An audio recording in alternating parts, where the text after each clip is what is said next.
Bestie, huwag ka muna magre-reserve ng bahay kung OFW ka. Baka ito ang mga dahilan kung bakit nade-delay ang dream home mo. Alam mo ba na marami pa ring OFWs ang naniniwala sa mga maling akala na ito? Hi everyone! It's me once again, Andrea Sales, your property bestie.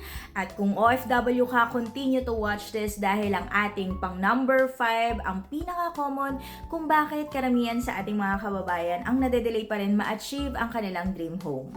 Number 1, kailangan ko munang umuwi ng Pilipinas para mag-apply. Mali!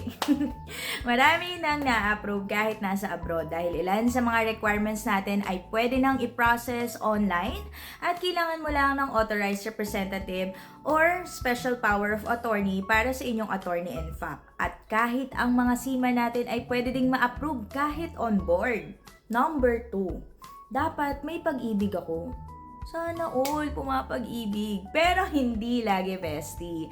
Dahil meron tayong bank financing at in-house financing options para din sa mga qualified nating mga kababayan. Number 3, kailangan malaki muna yung ipon ko. Hindi rin, bestie. Ang importante, alam mo kung ano ang pasok sa income mo at budget mo. Number 4, kapag OFW, automatic approve na ako. Sana nga ganun lang kadali. Pero hindi. Hindi ganun kadali, bestie. Dahil tinitignan pa rin ng bank or pag-ibig ang inyong income, employment history, documents, at overall qualifications mo. At ito ang pinakamahalaga, ang ating number 5. Magre-reserve muna ako bago malaman kung qualified ako. Ito ang pinaka-common na dahilan kung bakit nade-delay ang home ownership ng marami nating mga kababayan. Dahil excited sila ngunit hindi chine-check kung qualified nga ba sila sa kanilang housing loan. Bestie, ano nga bang mas magandang gawin?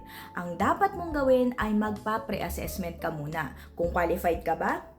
Magkano ang pwede mong ma-loan at ano ang mga documents na kakailanganin mong ihanda. Mas iwas stress, mas iwas hassle at aberya, mas confident kang makakapag-move forward sa dream home mo. Kaya kung OFW ka at gusto mong malaman kung qualified ka bago mag-reserve, comment or message me OFW at tutulungan kitang ma-check ang eligibility mo at mahanap ang home na bagay sa budget at goals mo. Dahil I'm your property bestie helping you one property at a time.